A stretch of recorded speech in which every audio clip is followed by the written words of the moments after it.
This week, B'ezrat Hashem, we're going to say one machshava, one thought in this week's parasha, a powerful message.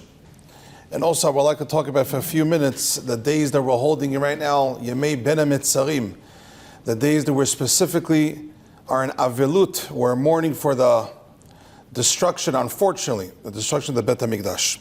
So first, on this week's parasha, tremendous, powerful lesson. The Torah starts off, V'deber Moshe el Roshei Amatot v'nei Yisrael le'emor. Hashem commanded Moshe Rabbeinu to go speak to the heads of the tribes, the rabbis, the Talmidei Chachamim, and he told them about a specific topic, a specific mitzvat aseh, a mitzvat lo ta'aseh, called a neder. Ish, a man, which means an adult, whether it's a woman or a man, it means an adult. Ki yadol neder l'Hashem. If he makes a neder, and exactly in English, our school calls a neder a vow, even though they admit themselves that the word vow is not so accurate, or the word pledge is also not so accurate. But overall, the word neder means, you have to give an example, a dugma, is let's say a person says, I take upon myself, I'm not having any fruits and vegetables that are coming in from Russia. Okay, let's say a guy says that. Any fruits and vegetables that come from Russia, I'm not touching for 30 days. He just made a neder. That's called a vow. As soon as the words left his mouth, it became a reality. So even though the Torah says you're allowed to have fruits and vegetables from Russia, but he just created, it's an amazing thing what the power of the mouth is. He just created a new halacha for himself, a new law. So much that if he does not keep his vow, if he does not keep the neder, it could very much be, says the Gemara in Nedarim, that he's going to be chayav malkut, he's going to be chayav the 39 lashes.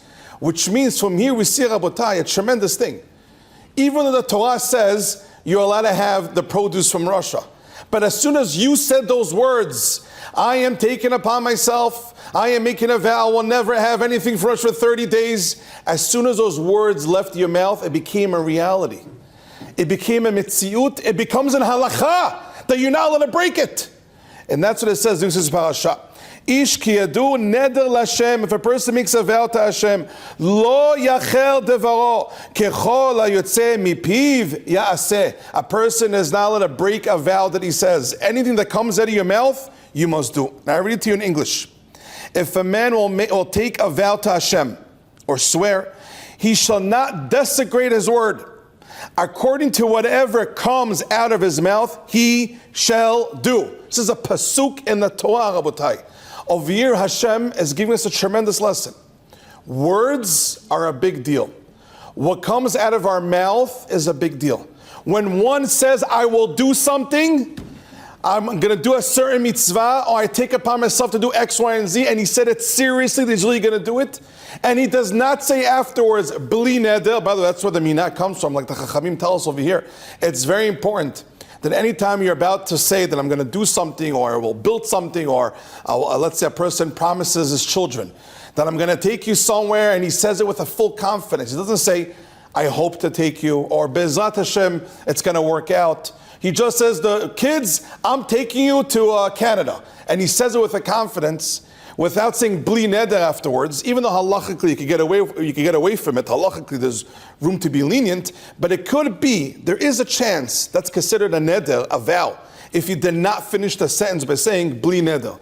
That's just always very important to say bli neder. A person gets an aliyah Torah on Shabbat morning, and he says, I'm donating $100, I'm donating chairs to the Bet Midrash. Always say the words bli neder, because specifically donating to the Bet HaKnesset, when we had the Bet HaMikdash, one of the main nedarim, one of the main ways that people made vows was to the Bet HaMikdash. They would say, I'm going to donate this amount of gold to the Bet HaMikdash. I will donate this amount of money for the korbanot. So they made a neder, they made a vow for hektish, for the building of the Bet HaMikdash, for the needs of the Bet HaMikdash. But now, unfortunately, we don't have the Bet HaMikdash. Our Bet HaKnesset, our shuls are instead of the Bet HaMikdash. Like the Gemara Megillat says, our shuls are a mikdash me'at, are a miniature Bet HaMikdash. The Bet HaMikdash was very holy. So now, unfortunately, we don't have the Bet HaMikdash. What's instead of the Bet HaMikdash? the Bet HaKnesset. Chacham Ovadia says a mashal, to explain that, remind me to go back.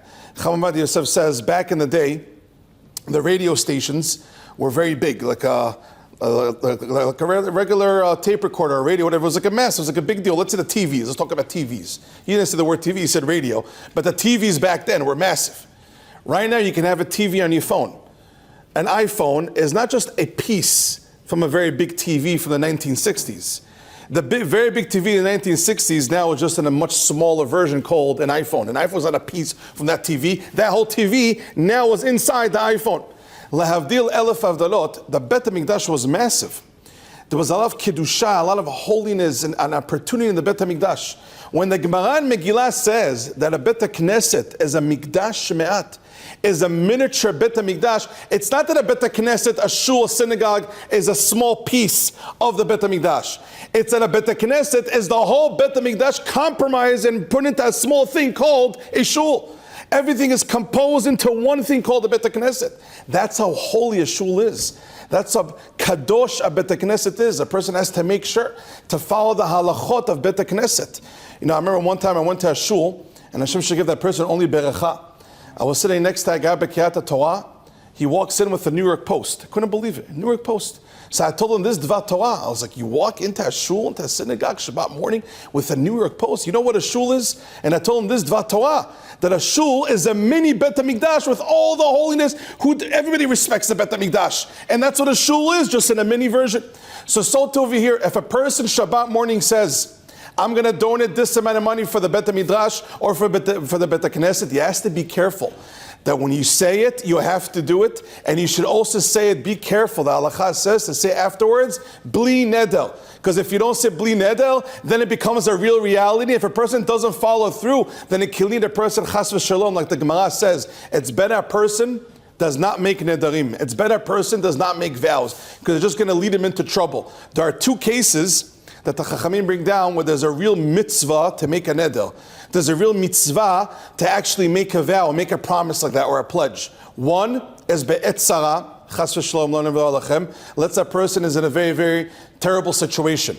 So he makes like a neder, he makes a vow, and he says, Hashem, if you take me out of this situation, I'm going to donate X amount of money for a shul. I'm going to build a yeshiva. I'm going to sit and learn Torah. Then when he says a neder in such a situation, the power of words is so powerful that he took upon himself to do a mitzvah through a vow that could take him out of the tzara, out of the situation that he's in. That's when there is a mitzvah to make a neder. But even then, a person should be careful. It's always better not to make nedarim. You should just say, Hashem, I take upon myself to do a mitzvah, bli neder. It's also powerful enough. The Chachamim say to stay away from a neder. Or another place where there is a mitzvah to make a neder is for a person to strengthen themselves in mitzvot. Let's say a person is lacking in something in Judaism. He's maybe not learning enough, maybe Shabbat is not strong enough, maybe prayer is not strong enough, or keeping kosher is not strong enough. So sometimes a good trick to become chazak, to become stronger, is to make a vow, is to make a neder. So he says, Hashem, from now on, that's it. I'm not doing this anymore. I take upon myself, I'm only keeping kasher. I'm going to keep Shabbat even stronger. That's another form of a neder where it could be a mitzvah. Where it's recommended to do it, says a Gemara. But even then, in our generation, our chachamim, our rabbis always warn us, stay away from vows, stay away from nedarim, because it could get a person into trouble, because a lot of people regret it right afterwards, and then it could just cause more bad than good. A person should take upon himself mitzvot and be real about it. Any word that comes in your mouth, you have to keep what you say. But to say it's a neder, the chachamim say it's better to stay away from it. But what's the lesson for this week's parasha? The lesson is tremendous. If a person makes a vow, a neder, the only way he can undo the neder, the only way he can undo the thing that came out of his mouth, he can't just go home and say, I regret what I said. Okay, let's make a case. Halakha l'maaseh. Let's say a person was in shul Shabbat morning, and he says in front of everybody, I'm such a good guy, I'm donating $1,000 to the shul. And he said it very loud, like a neder, like a vow. Everybody claps for him. Psh, kol hakavod, ashrecha. He goes home, he tells his family, tells his wife, oh gosh, what did I do? I regret what I said. Never mind. I'm not giving $1,000 to the shul. Did that take away the neder that he said in shul? The fact that he was mitcharet at home, the fact that he regretted what he said, does that take away? Does the neder now disappear? The halacha is no. When you say something, when it came out of your mouth, it's a reality. Regretting it doesn't take it away. So how do you take away a neder? Says the Gemara, atarat nedarim. What does that mean? You're able to unwind, you're able to undo a neder. How do you do that? You have to go to a mumche. You have to go to a professional, to a very big Tamid Chacham, who knows all the details of halacha of nedarim. He has to be a very big Tamid Chacham in the city. So that person who made the vow, the neder, he has to go to a Tamid Chacham, and he has to tell him, Rabbi, I made a neder, but I regret it. And then the rabbi has to have a whole discussion with him. Why do you regret it? And then eventually the rabbi will tell him, mutarim lecha, whatever you did is undo the neder. But ask the Sfarim HaKadoshim, why is it that if a person makes a vow, why is it if you make a neder, the only way you can undo it is if you go to a Talmid Chacham. The only way you can undo your words, regretting is not enough. You have to go to the biggest rabbi of the city, a mumche, a professional halacha, to undo the vow. And by the way, this applies to any Jew anytime. No matter who the person is, even if you have somebody who's totally not yet shomer Torah mitzvot, let's say if a person who's not yet religious, if he says those words, if they come out of his mouth that he's making a neder, he cannot undo it. The only way he can undo it, or she can undo it, is only if they go to a Tamid Chacham. And the Gemara says more than that. Usually a katan, a person who's under the age of bar mitzvah, a 12-year-old boy or 11-year-old girl, they're not chayav in mitzvot. Ketanim, people under bar mitzvah, boys or girls, are patur for mitzvot. All the mitzvot that they do under the age of bar mitzvah is midarabanan. It's not min Torah. The only chayav min Torah later on. But this thing of neder, it's very interesting. This halacha of neder, if a 12-year-old boy who's mature makes a neder, even though he's under bar mitzvah, but we know he's mature and he knows what he's talking about. If he made a vow, even he can regret it now. The only way he can undo it is like a regular adult. He has to go to a Tamid Chacham. So the question is, why is this topic of nedarim different than the rest of the Torah, where a katan is patur? A boy that's 12 years old is patur for mitzvot. Why, when it comes to the topic of nedarim, he's treated like a regular adult, that if he makes a vow, if he makes a neder, the only way he can undo it is go to Tamid Chacham? Why is it that suddenly an 11-year-old girl, when she says she's going to do something, she makes a neder, it becomes such a reality that we treat her like a regular adult? In order for her to undo it, she has to go to Tamid Chacham. Why is this topic of nedarim so strong, and why is it different than the rest of the halachot that we have in the Torah? So answer the Hasidic Rebbe's over here, the Sfas Emes. He says a very powerful answer, and it's a tremendous lesson. He says, Rabotai, words make a difference. What comes out of our mouth makes a huge difference. We cannot underestimate and undervalue what we say. If we say something, we have to mean it. And if it came out of our mouth, we have to do it. Where do we learn that from? This week's parasha. Even a katan, even somebody who's young, 12 years old, we're teaching them from a young age. You say something, you have to keep it. That's why even if a 12-year-old or 11-year-old girl before bar mitzvah says a neder, she said she's going to do a mitzvah, she's going to do something, even her or a 12-year-old, they have to go to a Talmid Chacham to undo it. Why? Because we're teaching them. Words make a difference. You don't just talk. You don't just say things that don't keep your word. And so too for an adult. We asked, why is it if a person makes a neder, the only way you can undo it is if you go to a Talmid Chacham? You know why? Because words make a difference. And Hashem wanted to make a whole process that if you say something, regretting it is not enough, because words are more powerful than just regret. You're going to have to go to a Talmid Chacham to undo it. It's a whole process. It's a whole procedure. Why did Hashem do all this? To teach us a very big lesson. Anything that comes out of our mouth makes a very big difference. We have to keep to what we say. Like our rabbis in Lakewood always warned us. He said sometimes you speak to people on the phone. It's something I have to work on myself also. Okay, you speak to someone on the phone and you tell them, I'll call you back in 5 minutes. And you don't call back in 5 minutes. He says that's a level of shekel. That's a level of lie. So even though maybe people got used to it, that's how the culture is a little bit, but a person who's careful with what comes out of their mouth, that's called a level of shekel, a level of a lie. Or let's say a person promises his children something, or his neighbors, whatever it is, just talking and talking. Empty promises, empty words. We learn from this week's parasha, stay away from these things. If a person makes a neder, it becomes a reality. You can't undo it unless you go to a big Tamid Chacham. And if a person doesn't keep the neder, he can be chayav malchus, he can be chayav malkut of 39 lashes. Why? Because our words make a difference and we create a new reality, a new mitzvah through the power of words. Now another lesson that we learn from here, and this is tremendous. Another lesson is, even, let's say a person who's not yet, like I said before, Shomer Torah and Mitzvot, if he makes a vow, he still has to go to a Tamid Chacham. Now this is a very big compliment to myself and to any Jew in the world. Why is this a big compliment? We make such a difference to Hashem that Hashem values our words so much that if we say we're going to do something, Hashem takes us so seriously that the halacha is the only way you can undo it is only if you go to a Tamid Chacham. So let me give you a mashal just to bring the point home. Imagine I go outside right now to the street over here in Avenue U and some random goy passes by.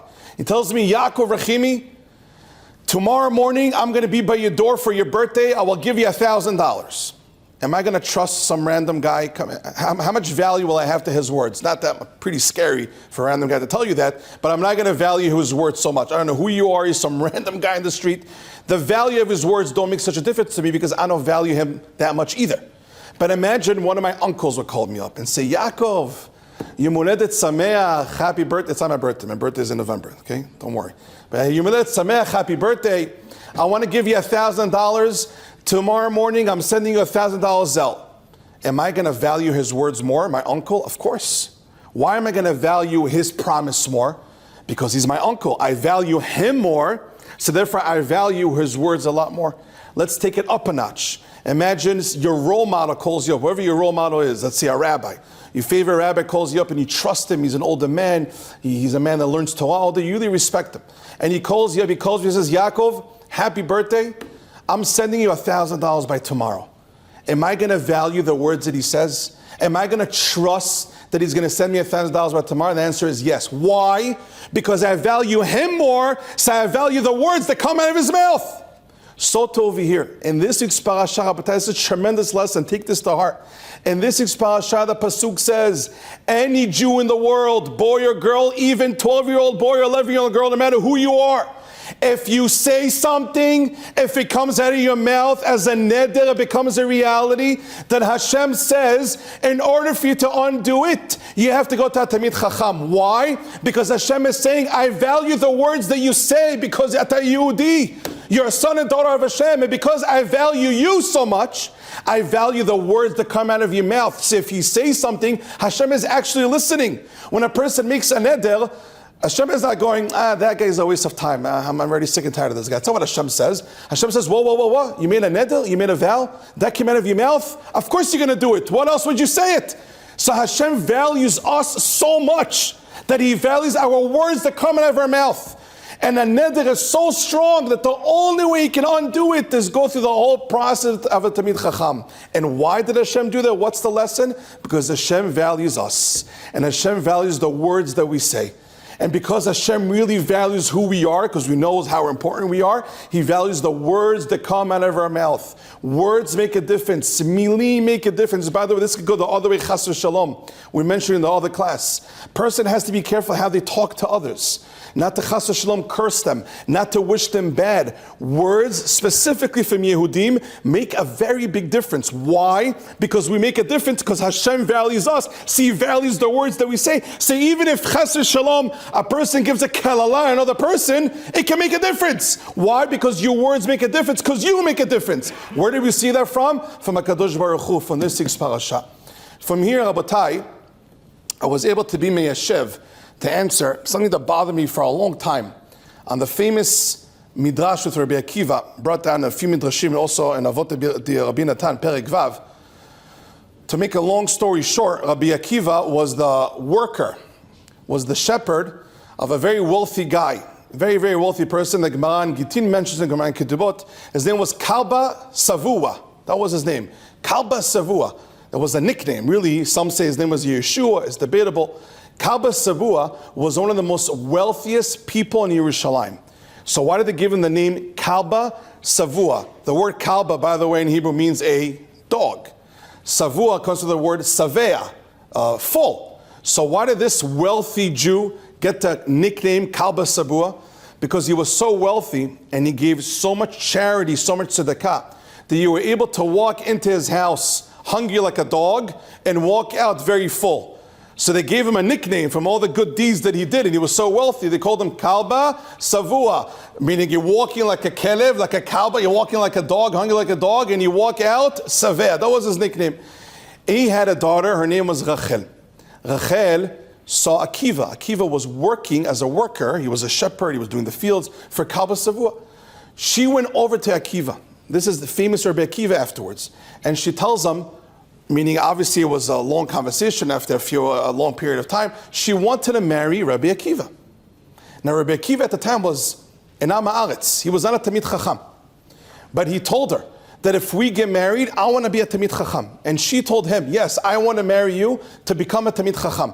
Now what did she like about Rabbi Akiva, to keep things more respectful, to Rabbi Akiva over here? So Chazal say that she saw in him tzeniut and midot tovot. She saw in him modesty and good midot. She said he was a very humble, very modest person. So she liked it about him, so she wanted to marry him, also to become a very big Tamid Chacham. And they got married. As soon as Rachel's father, who was Kalba Savua, who was a very, very wealthy guy, as soon as he saw that his daughter Rachel is going to marry Akiva, which eventually became Rabbi Akiva, he made a neder. He made a vow. And he said, if you marry Akiva, you're not touching a dime, a dollar from any of my money, and you're not welcome in my house. He made a neder. And that's what happened. They got married, and he kicked her out. And the Midrash goes through a few details how poor, when they got married, how poor Rabbi Akiva and Rachel were, that they were sleeping in a barn. And they were sleeping in a barn for so long, there's a lot of few details. They were sleeping on straws, and even the straws that they were sleeping on got a little too worn out, and they couldn't afford to buy straw to lay down at night to go to sleep. That's how poor they were. And Rabbi Akiva said, one day when I'm going to have money, he told his wife, I'm going to buy you very expensive jewelry made out of gold. He really wanted to make his wife happy, but there was no money. They were very poor. So can you imagine this Rachel Tzadikah? She went for being the daughter of such a wealthy guy just to marry Rabbi Akiva. For him to become a Tamid Chacham, she became so poor just for Rabbi Akiva to become a master Tamid Chacham. What did she do? She told Rabbi Akiva, you have to go to a very good yeshiva to become a very, very big Tamid Chacham. And Rabbi Akiva left the house. For 12 years straight, he went to learn yeshiva by Rabbi Eliezer, Rabbi Yeshua. Rabbi Akiva went to learn Torah for 12 years straight. He wasn't home. 12 years straight. After 12, can you imagine Rachel, his wife, how powerful she is? How much she wanted her husband to become a master Tamid Chacham? And she did it. She really kept it. She told her husband, go learn yeshiva, even means if you're not home. Rabbi Akiva, after 12 years, came back home from yeshiva. As he's walking back home, says the Midrash, and there's a few details of that Midrash, I'm telling you, Pashup Pshat, the regular interpretation. As Rabbi Akiva came home, he overheard a conversation between his wife Rachel and her neighbor.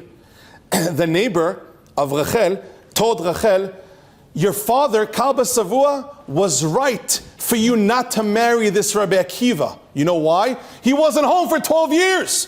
Where is your husband? The neighbor told Rachel. So Rachel turned to the neighbor and she tells him, if it was up to me, I respect Torah so much, I wish my husband would go for another 12 years. As soon as Rabbi Akiva heard his wife saying that, says the Midrash, you know what Rabbi Akiva did? He turned around, went for another 12 years. And we know that Rabbi Akiva came back after 24 years, meaning first 12 years and then the second 12 years. He came back after 24 years and he came back walking with 24,000 Talmidim, students. And then Rabbi Akiva became the great Rabbi Akiva. One of the greatest Rabbanim that we ever had. According to one Midrash, he was even almost like Moshe Rabbeinu. The Torah was supposed to be given maybe through Rabbi Akiva. Rabbi Akiva became very, very big. For what? From learning and learning. But who let him do it? Who helped him out? His wife Rachel. But there's one question that bothered me about the story for a long time, but now I have an answer. When Rabbi Akiva came back after 12 years, the first 12 years, and he heard the conversation with his wife and the neighbor, why did he take his wife so serious? Maybe his wife said it. Maybe Rachel, his wife, said it. Just out of being defensive. Meaning her neighbor was telling her, who's your husband? He wasn't here for 12 years. Your father was right in the first place for you not to marry him. Maybe when she answered her, if it was up to me, he should go for another 12 years. Maybe she said it out of being defensive, out of protecting herself. Why did Rabbi Akiva As soon as he heard those words from his wife come out of her mouth, why did he take it so serious enough to turn around and go learn for another 12 years? So this has bothered me for many years, but now I have an answer. The answer is, Rabotai, Rabbi Akiva valued his wife Rachel. He values so much that he knew if she says something, she's not just talking, she's not just saying words to protect herself. If it came out of her mouth, that means she means it. It's a reality. So it was enough for him to turn around and go for another 12 years. When you value someone, when you respect someone, you respect the words that come out of their mouth. So Rabbi Akiva obviously valued his wife Rachel. She was an unbelievable tzadikah. Look what she did l'ma'an Torah. Look what she accomplished. Her husband was Rabbi Akiva. See, he trusted her so much that he turned around and went and learned for another 12 years. Brother, the end of the story is that Kalba Savua regretted at the end the vow that he made, the neder that he made. Like we learned, it's not good to make nedarim. Eventually, he regretted the neder, and he heard that a very big Talmid Chacham is coming to town. Now, little did he know, Kalba Savua, that this Talmid Chacham coming to the town, this great Gaon, big tzaddik, he did not know it's his own son-in-law, Rabbi Akiva, because he wasn't in touch with them. So as soon as Rabbi Akiva came to the city, Kalba Savua went over to him and he says, "You're a very big Talmid Chacham. Rabbi, can I ask you a question?" So Rabbi Akiva says, "Yes, sure. What happens if a person makes a neder but he regrets it? What happens if a person makes a vow but he regrets it?" So Rabbi Akiva told him, if you have real reason to regret what you said, and he started going through the details of the halachot, Rabbi Akiva told him he was matir. He says, "Mutarim lecha, mutarim lechem, mutarim lechem." It's fine, you can undo the neder. And then Kalba Savua noticed that you know who he's talking to? He's talking to his own son-in-law that he made a vow to his daughter, if you marry him, I have nothing to do with you. So he totally regretted, Kalba Savua, the neder that he made. Because if he would have known that Rabbi Akiva will become such a big Talmid Chacham, he said he never would have made that vow. There's a lot of lessons to be learned in that story. But one lesson that we learned from this week's parasha is a person should be careful what you say. You say something, it makes a very big difference. And I'm going to end up with a story. This happened several years ago from a Jew in Bet Shemesh. And he advertised a story in one of those parasha sheets. And I tried reaching him, I couldn't reach him, but I reached a person who advertised the story and he verified that the story is true.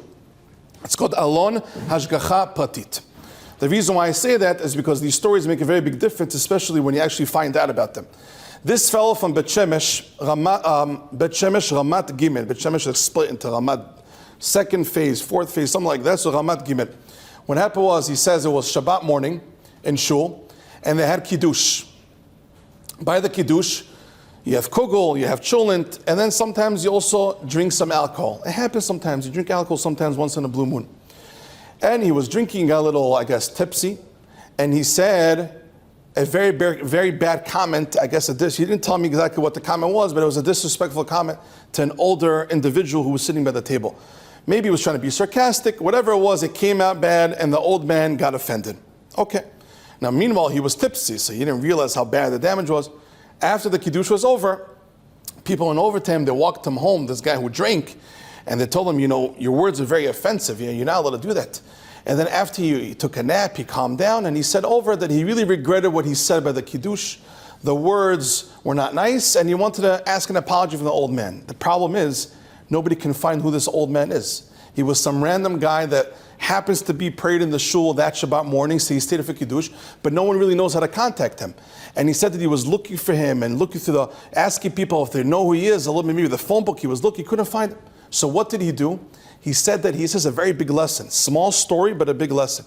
He said that he prayed bechol yom, he davened every single day, uitpalel bechol yom, that Hashem should help him to find this individual to ask him forgiveness. Levakesh mechila. Not only did he want and he regretted what he did, he prayed for it every day that Hashem should give him the zechut, Hashem should give him the merit to have the ability to say I'm sorry to somebody that he offended. And he said that he davened and he davened and he davened. He said a few weeks later, Shabbat morning, he was walking to shul and somebody asked him for directions, and it was an older individual at the street corner. And then he noticed that the person that he's speaking to was the same guy that he offended a couple of weeks ago.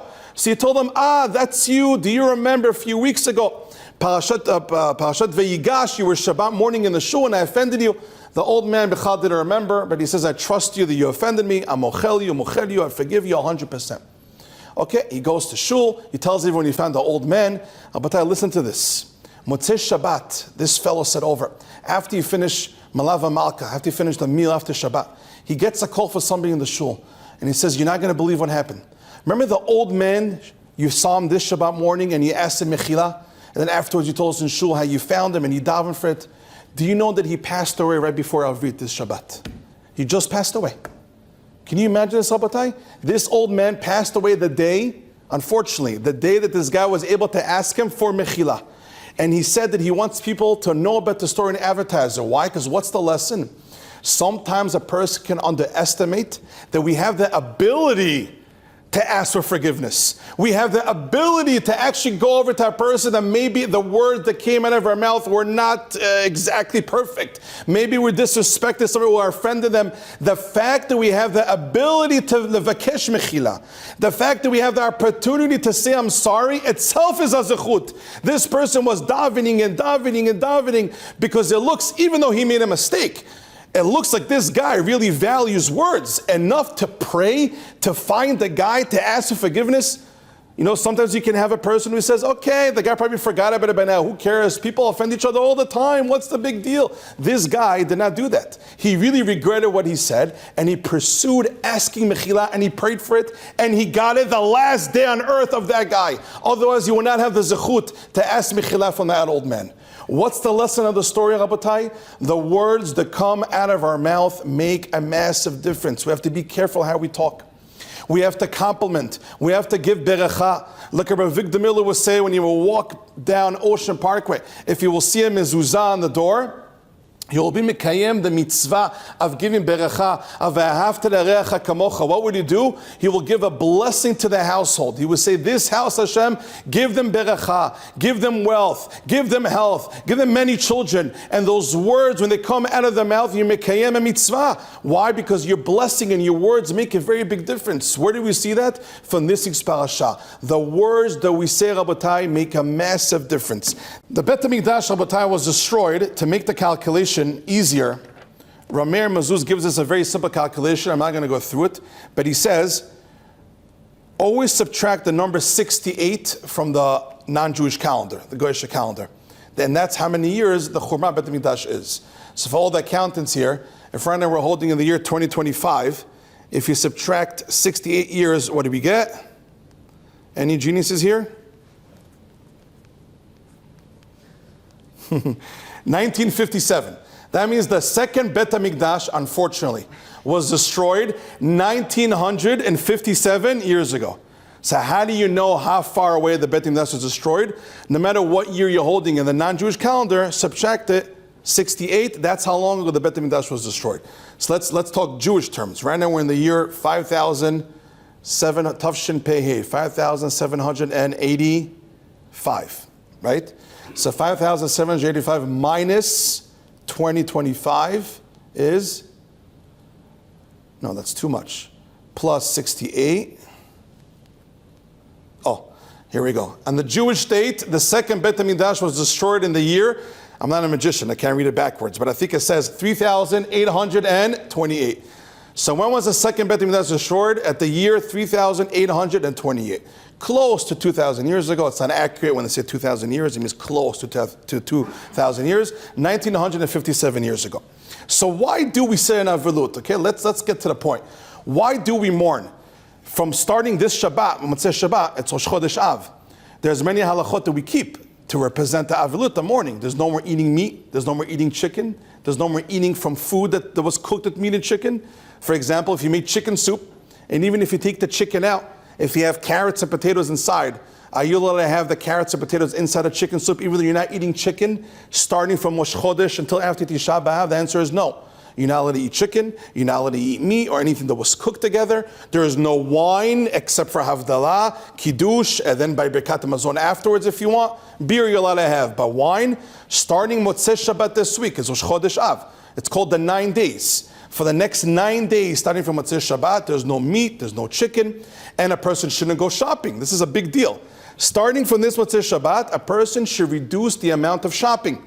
So if you want to buy a sapa, like Chacham Ovadia says, you want to buy yourself a couch for the house, you want a good comfortable couch, Please go shopping now. Do not go shopping next week, because the Mishnah and Ta'anit says, Mishenichnas Av, as soon as the month of Av starts, mema'atin besimcha. You have to reduce the amount of simcha. And buying furniture, jewelry, expensive suits, cars, all these things make you happy. So a person should not go shopping for any of these things next week. Halachically, by the way, you're not allowed to buy furniture unless you need it. You're not allowed to buy an AC for your house unless you need it. A person should not move to a bigger house during the 9 days if he wants beracha unless he has to. A person should not paint his walls of his house starting Rosh Chodesh Av, Massei Shabbat after Tisha B'Av. Unless the walls, the sheetrock is about to go down, then you're allowed to fix it. Anything that's a necessity, you're allowed to purchase and fix next week.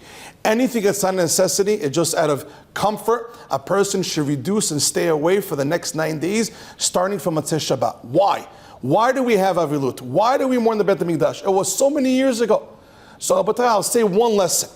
The answer is, by us mourning for the Beit HaMikdash, by us following the zalachot of not having meat and chicken, of not purchasing things after Rosh Chodesh Av, as long as we stick to the halachot, it reminds us that really the situation that we're in right now is not normal.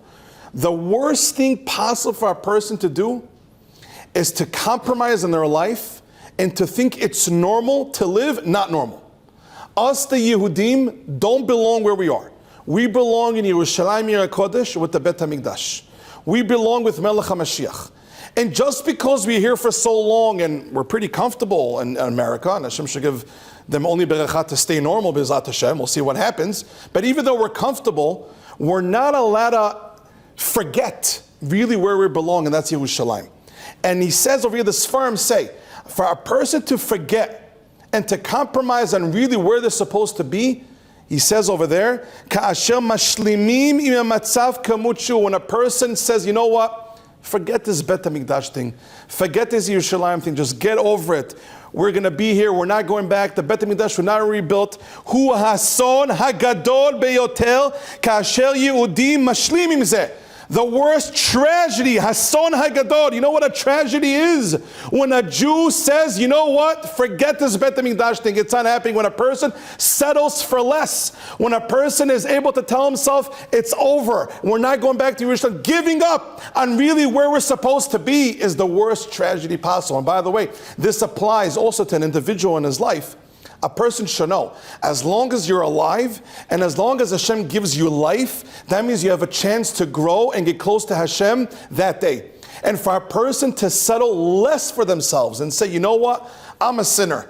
I'm not going to be that type of guy that'll be at Tzaddik.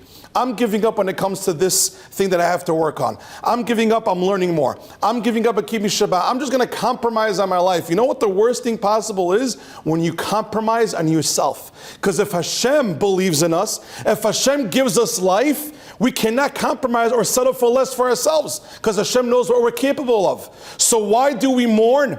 Why do we not eat meat and chicken? Why do we not go shopping and then we fast for the Beit HaMikdash? Why do we do all this? Because we cannot forget really where we belong. And we have to remind ourselves and snap into reality. The days that we're holding right now, Bein Hameitzarim, are days that we have to snap into reality. Wake up, Rabotai. We don't belong where we are. We're supposed to have the Beit HaMikdash. And we cannot allow ourselves to think it's normal to live not normal inside America. We don't belong here. We belong in Eretz Yisrael. So that's why it's important to follow these halachot. It makes a very big difference because it shakes us up and it shakes up the Jews around us for generations to come and our children. The Rabotai, we don't belong here. And once, God forbid, a person stops following the zalachot, you know what's going to happen? It's going to become a normal thing not to chas v'shalom want the Beit HaMikdash to be rebuilt. And that's the last thing that we want. Because any moment, it's not a matter of if the Beit HaMikdash should be rebuilt. It's a matter of when is the Beit HaMikdash going to be rebuilt. It's a matter of when. It's a reality. It's going to happen. The question is when. It can happen at any moment. It's not just some theory. The Beit HaMikdash one day will be rebuilt. It's something that's supposed to happen at any moment. It's an emergency. It's breaking news that the Beit HaMikdash can be rebuilt at any moment. It's a reality. It's not a matter of if, it's a matter of when. So the reason why we mourn for the Beit HaMikdash is to remind ourselves of this reality that we don't belong here. We belong in Yerushalayim. We belong with the Beit HaMikdash, with Melech HaMashiach. And I'll tell you one quick story to bring this point home, and then we're done with that. One of the hostages that got saved, Baruch Hashem, his name was Eliyahu HaKohen. He was a Kohen, Eliyahu HaKohen. He was one of the last hostages that was released after Trump got elected. And Eliyahu HaKohen gave an interview, and the story that he said it derech agav. He said it like he didn't even realize how much of a big story it is, but it gave me tremendous chizuk, and I want to share it with you because the point is tremendous. The message is tremendous. He says that in one of the times, and trying to put yourself in his shoes, it's a little scary. He says one of the times that he was in the tunnels in Gaza with the Hamas terrorists, Yimach Shemam V'zicham, he says it was so dark and there was barely any air to breathe under the tunnels over there, Hashem Yerachem. And he said that obviously there were times that he gave up. I mean, you can imagine, we should never, Chas v'Shalom, ever be in such situations, Chas v'Shalom, God forbid, but you can imagine how scary it was. These people are tzaddikim that they survived. And he said that in one of the times, as he was sitting under the tunnel, and it was dark, he said the Hamas terrorist, Yimach Shemo, that was guarding him, fell asleep. Now these Hamas terrorists all have walkie-talkies. That's how they reach each other. Right? They have walkie-talkies, and they have, these walkie-talkies have antennas. Ishlo antenna. He says, as the Hamas terrorist, Yimach Shemo, fell asleep, the antenna, he left the walkie-talkie on, so the antenna was working. So you heard mumbling, you heard words. He said that he started davening to Hashem. This Eliyahu HaKohen started praying to Hashem. And he said, Hashem, I know you're with me. Can you please, obviously I'm making the long story short. He said, can you please show me a siman that you're with me? Show me a sign that you're with me. I'm in choshech, I'm in darkness, I'm all alone. I'm afraid that maybe people forgot about me. By the way, he said that one of the greatest fears that he had, it's very sad, one of the greatest fears that he had as a hostage was that the Hamas terrorists, Yimach Sheman, they were so manipulative that they told him, your family forgot about you, they want you dead, they think you're dead, they really broke them. So he said one of his greatest fears was that Chas v'Shalom, maybe, I don't know, maybe my friends gave up on me, maybe the government gave up on me, I don't know, maybe they think I'm dead. And he said it really got him scared that people are not thinking about him. So he davened to Hashem, Hashem, please show me a siman that you're with me. He says a few moments later, the walkie-talkie of the Hamas terrorist, Yimach Shemo, the antenna somehow caught the radio signal of Eretz Yisrael, which means the walkie-talkie was playing a radio station from Israel. Now, it's not so far-fetched. I mean, Gaza is in Israel. It's right there. It's like Brooklyn and the end of Mel Basin. It's all right there. So the antenna of the walkie-talkie that was on was able to catch the signal of the radio station of Israel. And he was able to hear in the news. And who spoke at top of the hour in the news of the radio station of Israel? Who did he hear? He heard his mother screaming by the rally, Eliyahu, we didn't forget about you. We're praying for you. We're fighting for you, because they had tremendous rallies to fight for their children. So his mother spoke in that rally that week, so they put it on the top of the news, the top of the hour. And you heard his mother, Rabbi, do you hear the story? This is a tremendous thing. And this is online, you can see it. Eliyahu HaKohen said that he was praying to Hashem, show me a siman that you're with me. Show me that you're here. A few minutes later, he hears the radio station, his mother is screaming, we did not forget about you. But that's tremendousness. That's an unbelievable hashgacha petit stories. How Hashem never, ever lets go of a person. Hashem is always, always with a person. Even this hostage that was tortured, he's screaming to Hashem, Hashem, please help me out. Even in the choshech, in the darkness, boom, Hashem sends him a siman. Not even, of course. Hashem sends him a siman. Hashem sends him a signal that he's with him, that he heard his mother at top of the hour screaming, she did not forget about him. After I heard this story, this is pshat in the Geula. This is pshat why we mourn for the Bet HaMikdash. You know why we mourn 1957 years after the second Bet HaMikdash was destroyed?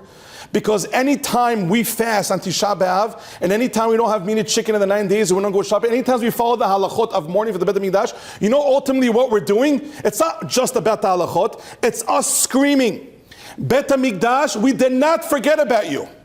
Yerushalayim, we did not forget about you. We know really where we belong. So anytime we fast, we don't eat, we don't drink, we sit on the floor, we really hurt ourselves physically.